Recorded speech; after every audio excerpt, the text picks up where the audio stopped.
पे चैप्टर 1 बात 18वीं की सुदर्शन द्वारा लिखित पढ़ाने जा रही हूँ। इसके मुख्य नायक जो है रसीला है। अब मैं ये पाठ शुरू करने जा रहा हूँ, ध्यान से सुनो। रसीला इंजीनियर बाबू जगत सिंह के यहाँ नौकर था। 10 रुपया वेतन था। गांव में उसके बूढ़े पिता, पत्नी, एक लड़की और 2 लड़के थे। इन सब का भार उसी के कंधों पर था। वह सारी तनख्वाह घर भेज देता, पर घर वालों का गुजारा न चल पाता। उसने इंजीनियर साहब से वेतन बढ़ाने की बार बार प्रार्थना की, पर वह हर बार यही कहते, अगर कोई तुम्हें ज्यादा दे तो अवश्य चले जाओ, मैं तनख्वाह नहीं बढ़ाऊंगा। रसीला जो है इंजीनियर बाबू जगत सिंह का नौकर था। उसकी सैलरी जो थी 10 रुपया थी। उसके घर में उसका बूढ़ा पिता, पत्नी, एक लड़की और 2 बेटे थे। उनके गुजारा के लिए वो सारी सैलरी जो है अपने घर भेज देता था, लेकिन उनका गुजारा नहीं चल पा रहा था। उन्होंने इंजीनियर बाबू से कई बार कहा कि मेरी तनख्वाह बढ़ा दे, लेकिन उन्होंने यही उत्तर दिया कि तुमको अगर कोई ज्यादा दे तो वहाँ जा सकते हो। मैं सोचता यहाँ इतने सालों से हूँ, अमीर लोगों नौकरों पर विश्वास नहीं करते, पर मुझपर यहाँ कभी किसी ने संदेह नहीं किया। यहाँ से जाऊँ तो शायद कोई 11-12 दे दे, पर ऐसा आदर न मिलेगा। तो बोला, यहाँ पर मैं इतने सालों से काम कर रहा हूँ और क्यों भी किसी ने मुझ पर यहाँ पर संदेह नहीं किया, मतलब कोई डाउट नहीं किया। अगर मैं कहीं पर चला जाऊँ दूसरी जगह तो वहाँ पर 11-12 रुपए तो दे देंगे, लेकिन कोई मुझे इतना मान सम्मान नहीं देगा। जिला मजिस्ट्रेट शेख सलीमुद्दीन इंजीनियर बाबू के पड़ोस में रहते थे। उनके चौकीदार मियां रमजान और रसीला में बहुत मिलती थी। दोनों घंटों साथ बैठते, बातें करते। शेख साहब फलों के शौकीन थे।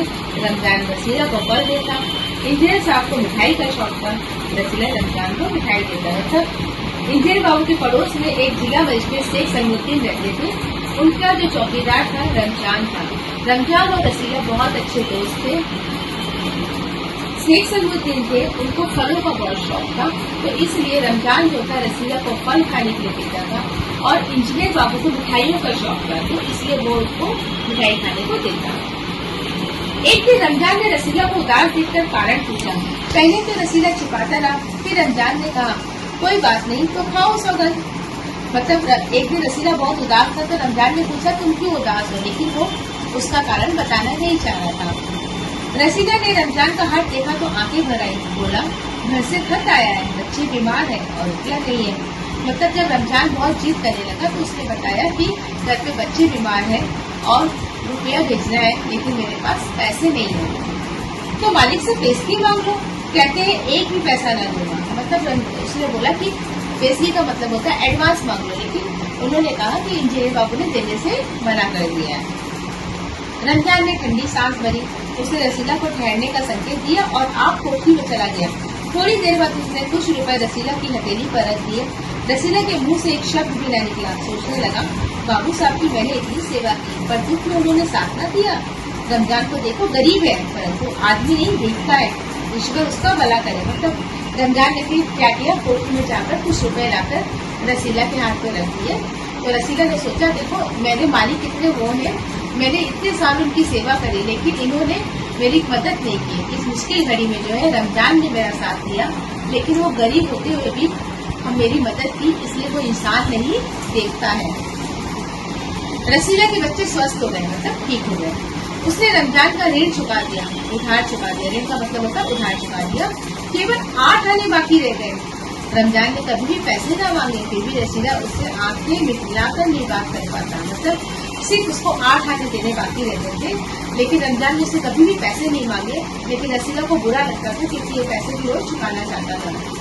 एक दिन की बात है, बाबू जगत सिंह किसी से कमरे में बात कर रहे थे। रसीला ने सुना, इंजीनियर बाबू कह रहे हैं बस 500, इतनी सी रकम देकर आप मेरा अपमान कर रहे हैं। मतलब उसने सुना कि बाबू जगत सिंह जो थे उसके मालिक कमरे में किसी से बात कर रहे हैं, वो उनको 500 रुपया दे रहा है। तो वो बोल रहा है कि सिर्फ 500 रुपये में से काम नहीं बनेगा, मुझे मान चाहिए। आप समझे, आपने मेरा काम मुफ्त किया है।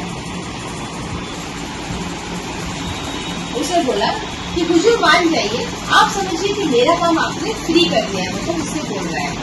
रसीला समझ गया कि भीतर रिश्वत ली जा रही है। सोचने लगा, रुपया कमाने का ये कितना आसान तरीका है। मैं सारा दिन मजदूरी करता हूँ, तब महीने भर बाद 10 रुपए हाथ आते हैं। वह बाहर आया और रमजान को सारी बात सुना दी। रमजान बोला, बस इतनी सी बात? हमारे शेख साहब तो उनके भी गुरु हैं। आज ही भी एक शिकार फंसा है, 1000 से कम तय ना होगा। भैया, गुनाह का फल मिलेगा या नहीं यह तो भगवान जाने, पर ऐसी ही कमाई से कोठियों में रहते हैं। और एक हम है, परिश्रम करने पर भी हाथ में कुछ नहीं रहता। मतलब रसीला समझ गया कि रिश्वत ली जा रही है और वो सोचने लगा कि रुपया कमाने का बहुत अच्छा तरीका है। मैं सारा दिन मजदूरी करता हूँ, उसके बाद महीने भर बाद मुझे जो है 10 रुपए हाथ में है। वो बाहर आया और उसने सारी बात रमजान को बताई। रमजान ने बोला, ये तो बस छोटी सी बात है, मेरे जो शेख साहब है वो तो इनके भी गुरु हैं। बोले, आज ही कोई शिकार मतलब कोई आदमी उनके हाथ फंसा है, 1000 से रुपए वो कम नहीं लेंगे। तो बोलते हैं कि ऐसी ही कमाई से ये लोग कोठियों में, बड़ी बड़ी कोठियों में रहते हैं और हम लोग परिश्रम करने वाले हैं, हमारे हाथ में कुछ भी नहीं रहता है। रसीला सोचता रहा, मेरे हाथ से सैकड़ों रुपए निकल गए, पर धर्म ना बिगड़ा। एक एक आना भी उड़ाता तो काफी रकम जुट जाती। इतने में इंजीनियर साहब ने उससे आवाज लगाई, रसीला दौड़कर 5 रुपए की मिठाई ले आ। मतलब रसीला सोच ही रहा था, उसने बोला कि मैंने इतने काम किए लेकिन कभी भी अपना धर्म नहीं बिगाड़ा। उतने भी उसके मालिक की आवाज आती है और उसको मिठाई लाने के लिए बोलते हैं कि 5 रुपए की मिठाई ले आओ। रसीला ने 4.5 रुपए की मिठाई खरीदी और रमजान को अठन्नी लौटाकर समझा कि कर्ज उतर गया। मतलब 5 रुपए जिसके मालिक ने दी थी, 4.5 रुपए की मिठाई लाई और 50 पैसा दूसरा अठन्नी, 50 पैसा मतलब अठन्नी जो है अपने मित्र को वापस कर दी, उसका रेट चुक गया। बाबू जगत सिंह ने मिठाई देखी तो चौंक उठे, यह मिठाई 5 रुपए की है, मुझे 5 की ही है। मतलब वो तो पहचान गई कि 5 रुपए की मिठाई नहीं है। तो उसने पूछा तो उसने बोला, नहीं साहब, ये तो 5 रुपए की ही मिठाई है। रसीला का रंग उड़ गया। रंग उड़ गया मतलब एक मुहावरा है जिसका मतलब होता है घबरा गया, घबरा जाना। बाबू जगत सिंह समझ गए। उन्होंने रसीला से फिर पूछा। रसीला ने फिर दोहराया। उन्होंने रसीला के मुंह पर एक तमाचा मारा और कहा, चल मेरे साथ जहाँ से लाया। मतलब उसे बार बार पूछे कि सही बोलो, तो उसने बोला कि नहीं यही है। तो उसका एक जोर से थप्पड़ भी मारा और बोला, चलो जहाँ से तुम मिठाई लाए वहाँ पर चलो। हुजूर, झूठ कहूँ तो रसीला ने अभी अपनी बात पूरी भी नहीं की थी कि इंजीनियर बाबू चिल्लाए, अभी सच झूठ का पता चल जाएगा। अब सारी बात हलवाई के सामने ही होगी। मतलब अब समझ गया कि चोरी पकड़ी जाएगी। फिर वो बोलना चाह रहा था लेकिन उसकी बात मालिक ने नहीं सुनी और बोली कि नहीं, अब जो सच झूठ का फैसला है हलवाई के सामने ही होगा। अब कोई रास्ता ना बचा था। वह बोला, भाई बात गलती हो गई, इस बार माफ कर दे। तो माफी मांग रहा था कि मुझे गलती हो गई, मुझे माफ कर दे।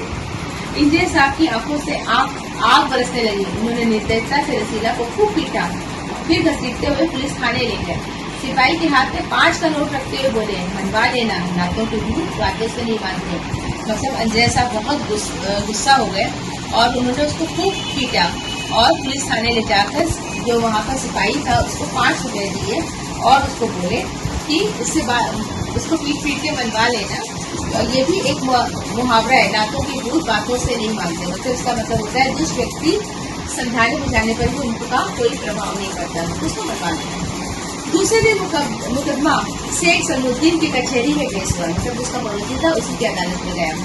रसीला ने तुरंत अपना अपराध स्वीकार कर लिया। उसने कोई बहाना न बनाया।